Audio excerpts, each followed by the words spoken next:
Good morning, students. This video is from the chapter Elements of Weather and Climate Part 1. And in the previous videos, we have discussed differences between weather and climate. We have discussed what are the elements of weather and climate. We have discussed the factors which affect temperature of a place. We have discussed all the factors. We have discussed about humidity. What is saturated air, unsaturated air का difference discuss किए. And today we'll proceed further with the factors that control humidity.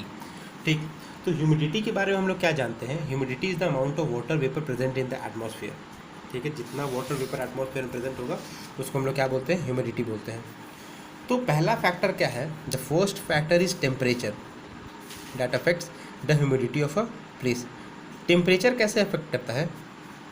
जैसे कहीं पे temperature अगर ज़्यादा है, जैसे आप एग्जांपल लीजिए राजस्थान का, ठीक है, या फिर आप एग्जांपल लीजिए ऐसे जगह जैसे झारखंड का एग्जांपल है. फर्स्ट एग्जांपल है झारखंड का और दूसरा एग्जांपल है कश्मीर का. तो झारखंड में टेम्परेचर ज़्यादा है. जब झारखंड में टेम्परेचर ज़्यादा है तो ज़्यादा टेम्परेचर होने के कारण ज़्यादा इवापोरेशन होगा. जब ज़्यादा इवापोरेशन होगा you can say that the amount of water vapour in the air will increase. ठीक है, तो टेम्परेचर अगर ज़्यादा होता है, टेम्परेचर को आप इंक्रीज करें, एरो ऊपर की तरफ एरो है मतलब इंक्रीज और नीचे की तरफ एरो है मतलब डिक्रीज. टेम्परेचर आप इंक्रीज कीजिएगा तो क्या होगा? इवापोरेशन होगा.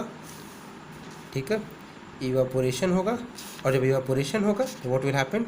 ह्यूमिडिटी क्या होगा? Humidity in the air will increase. Humidity भी इंक्रीज करेगा. ठीक है, अगर टेम्परेचर डिक्रीज करता है, टेम्परेचर कम है, टेम्परेचर अगर कम है टेम्परेचर तो लेस इवापोरेशन होगा, इवापोरेशन कम होगा. जब इवापोरेशन कम होगा तो ह्यूमिडिटी क्या होगा? ह्यूमिडिटी भी क्या होगा एयर में? Humidity will also be less. Come evaporation का मतलब कम वाटर वेपर का फॉर्मेशन. जब कम वाटर वेपर फॉर्म करेगा तो ह्यूमिडिटी कम होगा एयर में.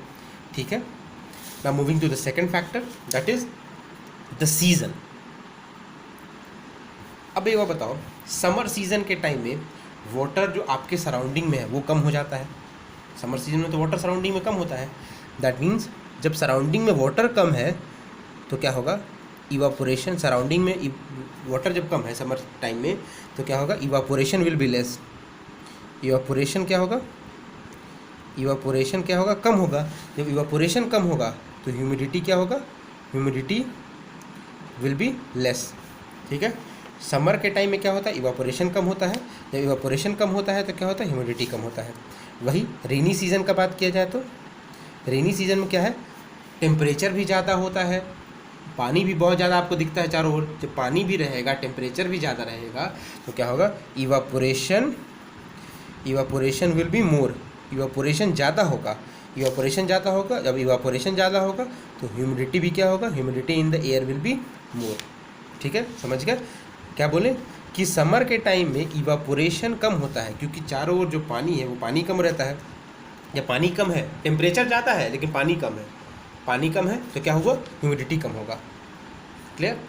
आप देखते हो ना समर के टाइम में जब आपका अप्रैल का टाइम होता है उस समय आपका जो स्वेटिंग होता है, स्वेटिंग कम होता है. वही रेनी सीजन में जुलाई अगस्त के टाइम में since temperature is also high, water is also present in the surrounding, therefore humidity is high. आप देखते हो जुलाई अगस्त के टाइम में we sweat a lot because उस समय आपको इवापोरेशन ज़्यादा हो रहा है और ह्यूमिडिटी भी एयर में क्या है? ज़्यादा है. ठीक है, ना move to the third factor. Third factor क्या है हमारा? Third factor is nearness to सी.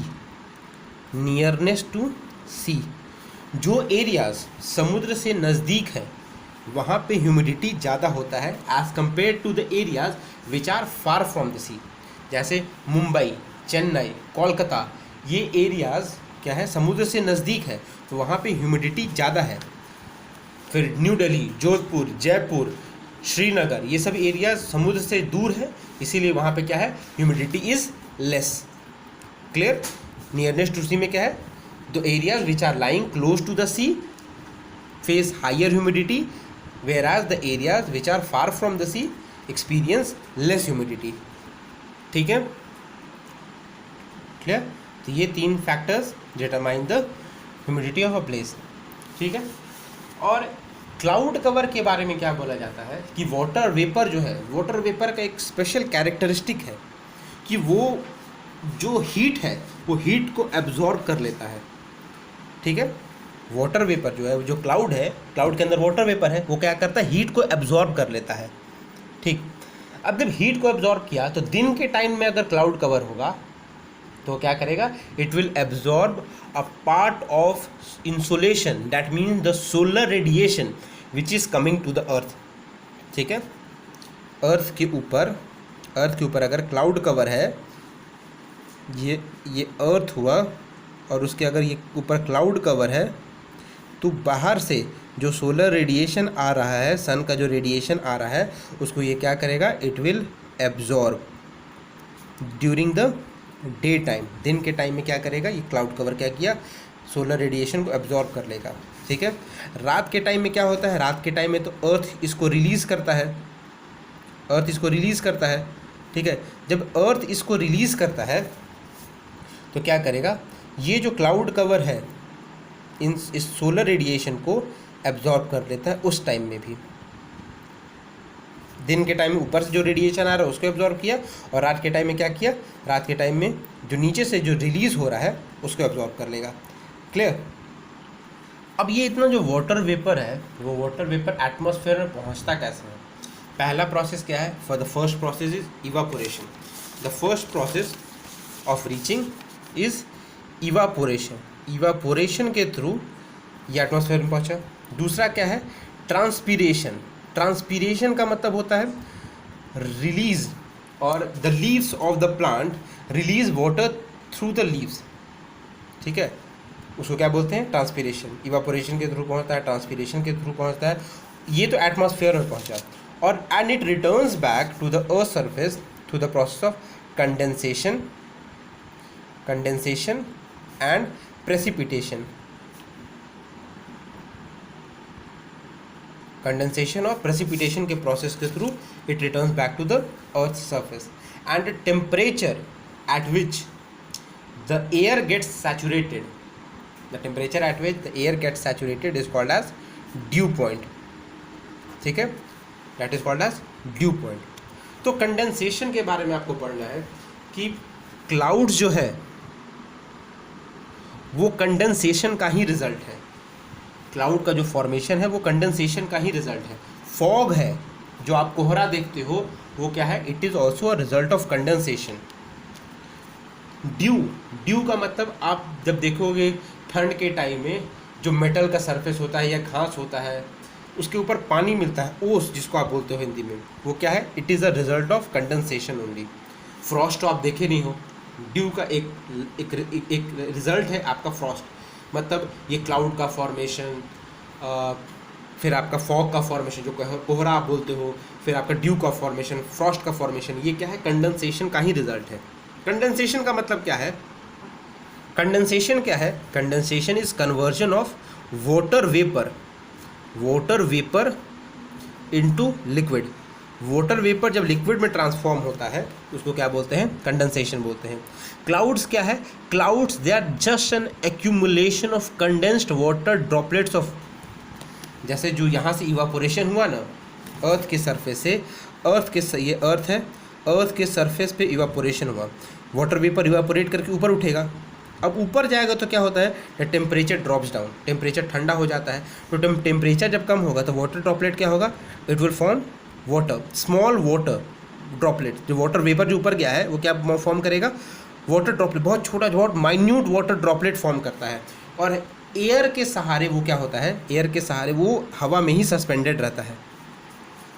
एक बार और सुन लीजिए, ये जो अर्थ के ऊपर इवापोरेशन हो रहा है, इवापोरेशन होने के बाद वाटर का इवापोरेशन हुआ, वाटर वेपर फॉर्म किया, वाटर वेपर ऊपर उठेगा वाटर वेपर।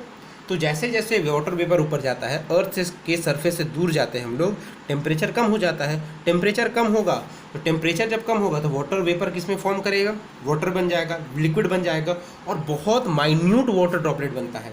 ऐसा माइन्यूट वाटर ड्रॉपलेट कि वो एयर में ही सस्पेंडेड है, एयर में ही तैरते रहता है। सस्पेंडेड का मतलब एयर में ही तैरेगा, ठीक है। और इसको तैरा कौन रहा है एयर में, इसको फ्लोट कौन करवा रहा है, एयर, ठीक है। हवा ही इसको एयर में सस्पेंड करके रखता है, एयर में तैराता है, ठीक है। अब जब ये वाटर वेपर जब एक जगह एक्यूमुलेट हो जाता है तो it comes down in the form of precipitation. जब एक जगह एक्यूमुलेट हो गया तो क्या होगा, it will come down in the form of precipitation, that is rain. Rain के फॉर्म में ये नीचे उतरता है, ठीक है। दैट मीन्स क्लाउड किस चीज़ का रिजल्ट है, क्लाउड्स कंडेंसेशन का रिजल्ट है। कंडेंस हुआ ना, वाटर वेपर कंडेंस हो गया एक जगह पे वो वाटर वेपर क्या फॉर्म कर गया, वाटर ड्रॉपलेट फॉर्म किया, इसीलिए क्या है, clouds are result of condensation, ठीक है। फर्स्ट रिजल्ट क्या है, क्लाउड। दूसरा रिजल्ट क्या है कंडेंसेशन का, फॉग। जो कोहरा आप देखते हो, कोहरा देखते हो ठंड के टाइम में, सुबह उठते हो तो देखते हो पूरा कोहरा रहता है, तो कोहरा क्या है, it is also a form of cloud only. एक ऐसा क्लाउड जो कि ज़मीन से सटा हुआ है। ठंड के टाइम में आप ज़मीन पे रहिए, ज़मीन पे ही टेम्परेचर कम है, ठंड का टाइम है, अर्थ का ये सरफेस है, अर्थ का सरफेस है, ठीक है। अर्थ की सरफेस पे ही टेम्परेचर कम है, वाटर वेपर को ऊपर जाने की ज़रूरत ही नहीं पड़ी, वाटर वेपर को ऊपर ही नहीं जाना पड़ा, नीचे सरफेस पे ही क्या हुआ, नीचे सरफेस पे ही आपको यहाँ पे टेम्परेचर कम मिल गया।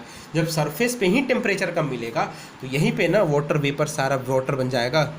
जब ऊपर जाने की ज़रूरत ही नहीं पड़ा, नीचे में ही ठंडा हो गया, नीचे ठंडा हो गया तो वाटर वेपर सरफेस पे ही क्या बन गया, वाटर बन गया, यहीं पे कंडेंस कर गया। जब वाटर वेपर यहीं पे कंडेंस कर गया तो that form of cloud which forms near to the surface of the earth, that is called as fog, ठीक है, उसको बोलते हैं फॉग। और फॉग में जब आप बहुत देर तक ट्रैवल करते रहिएगा ना, तो आप देखिएगा कि आपके कपड़े के ऊपर थोड़ा थोड़ा माइन्यूट ड्रॉपलेट जम जाएगा। जो फॉग है, फॉग में जब आप ट्रैवल कीजिएगा तो देखिएगा क्या, ये आपके कपड़े के ऊपर या फिर किसी व्हीकल के ऊपर क्या है, उसके ऊपर माइन्यूट वाटर ड्रॉपलेट, जो बहुत छोटे छोटे वाटर ड्रॉपलेट जम जाएंगे। क्लियर, आप समझ गए कि फॉग क्या है, एक ऐसा क्लाउड जो कि अर्थ के सरफेस से सटा हुआ फॉर्म करता है।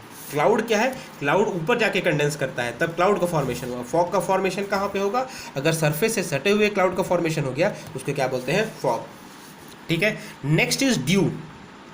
ड्यू क्या है कि अर्थ के सरफेस के ऊपर या फिर किसी मेटल के सरफेस के ऊपर या फिर ग्रास के ऊपर देखिएगा कि ठंड के टाइम में वाटर ड्रॉपलेट जमा हुआ होता है। ठंड के टाइम में वाटर ड्रॉपलेट जमा हुआ होता है मेटल के ऊपर, ग्रास के ऊपर, ठीक है। तो those water droplets which condense on the surface of grass, leaves, building, metals, poles, तो वाटर ड्रॉपलेट्स यहाँ जो जमा मेटल के ऊपर वाटर ड्रॉपलेट जो जमा, उसको क्या बोलेंगे, ड्यू बोलेंगे, ठीक है। That is called as dew. Clear.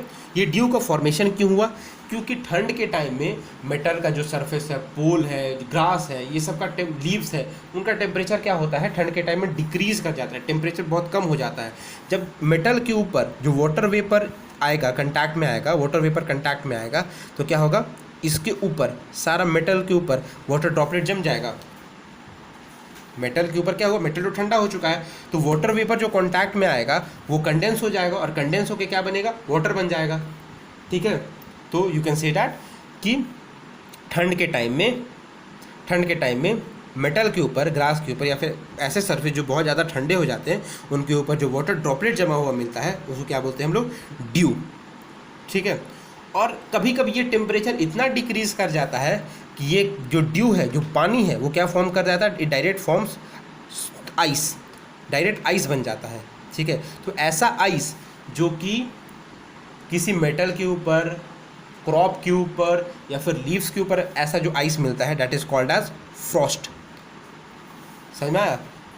आप कंडेंसेशन का एग्जांपल आप देख सकते हो, फ्रिज से कोई पानी का बॉटल निकालिए, पानी का बॉटल निकालते हो तो देखते हो कि उसके सरफेस के ऊपर थोड़ा देर उसको बाहर छोड़ दो अभी, तो देखिए उसके सरफेस के ऊपर पूरा आपको एक पानी का लेयर मिलेगा।